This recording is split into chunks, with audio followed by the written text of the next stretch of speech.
Ние, македонците от Пиринска Македония, сме равноправни граждани на България и имаме конституционно право на самоопределение за националната ни принадлежност. Ами, аз смятам, че въпросът дали има в България македонско малцинство, единствен компетентен е да отговори на този въпрос само македонското малцинство. Аз отстоявам тезата, че трябва всеки, който се интересува от този въпрос, да се обръща към това население. Дори имах на времето една идея да се проведе един референдум със самото население от тази област, за да може то под международен контрол да заяви, да определи своето съзнание, за да престанем да повтаряме непрекъснато въпроса е ли то българско население или не е българско. Тъй като много пъти в историята с този въпрос той е ставал жертва на различни интерпретации на този въпрос, които са го поставили в беда. Не бих желал и занапред това да ми се случва. Колко македонци се има в България?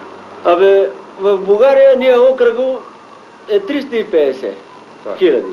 280 се таксуваме, че сме македонци. Нали?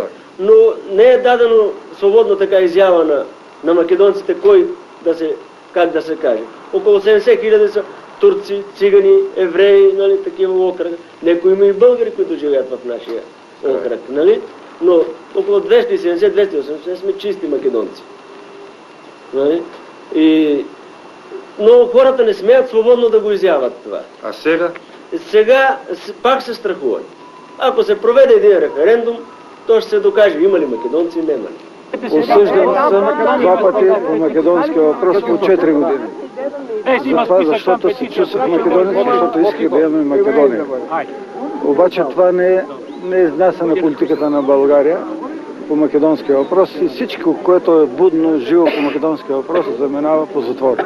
Затова нашия народ е толкова наплашен. Нашия народ се страхува въобще да каже, че се чувствува Македония. Сакам да кажам некои мои мисли като млад човек с самочувствие на македонец, што обича своята земја, своята мајка Македонија. Мислам дека никој не треба да забрави думите на Гоце. Не е ли достатъчно да се чувствуваме човеци? Не е ли най-висшето нещо да сме човеци на този свет?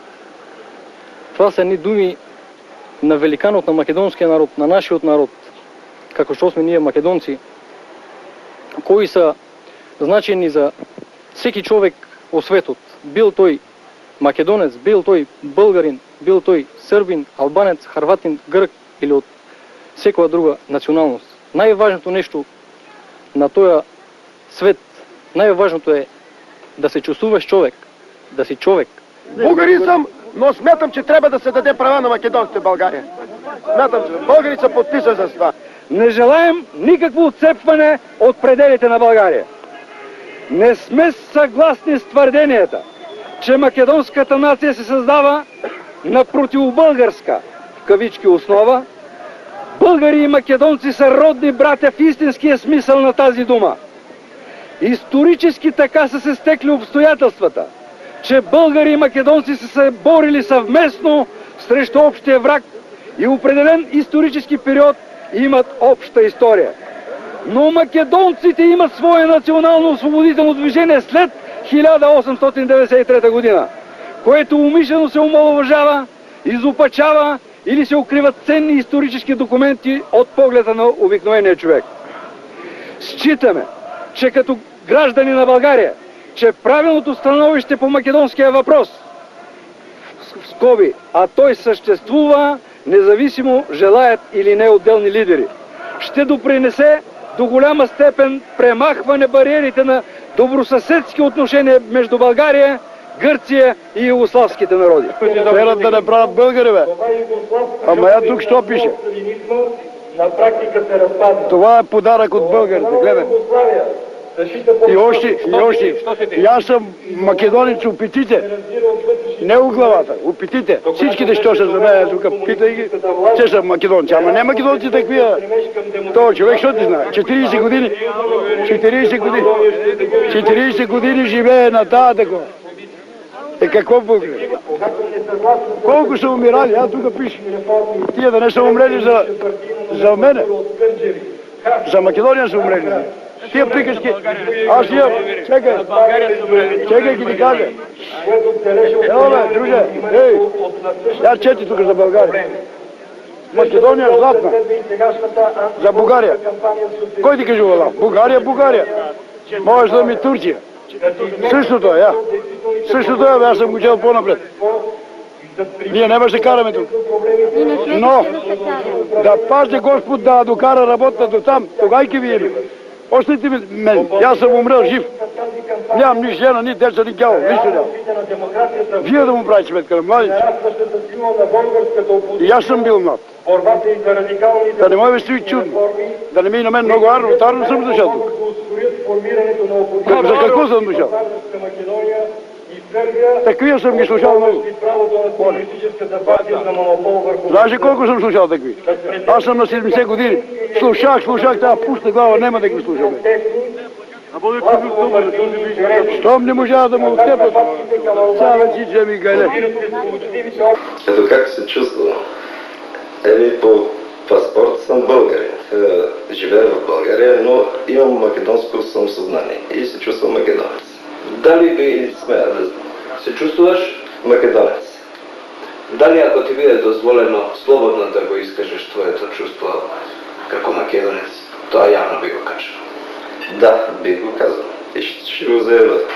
Знае си политиката каква беше в нашата страна до сега, нали, в България. Сега вече навлизаме в един по-такъв етап на разведряване, на отваряне на самата Народна република България и мислим, нали, по-нататък да има достъп и на литература от Социалистическа република Македония. За едно съвременно общество това е срамно, нали, да няма достъп на литература от Македония и на всички изследвания, които до сега бяха принадлежност на само хора от специални такива служби можеха да се запознаят с творения на разни творци от Социалистическа република Македония. Това наследство е богато и трябва да се запознаем и ние с наследството и изследванията на творци от Македония. Баща ми е от Прилеп. Тома Костадинов Наумов. На 10 години е бил през Освободителната война и дохажда в Кюстендил от Прилеп.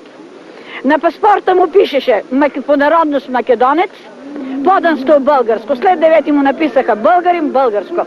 Нищо за това. Аз само искам да кажа, че България получи най-добрите си синове и дъщери от Македония. Защото македонецът е честен, делови, активен, не лъже, не краде. Нашата кръв, нашата плът е чиста и честна на македонците.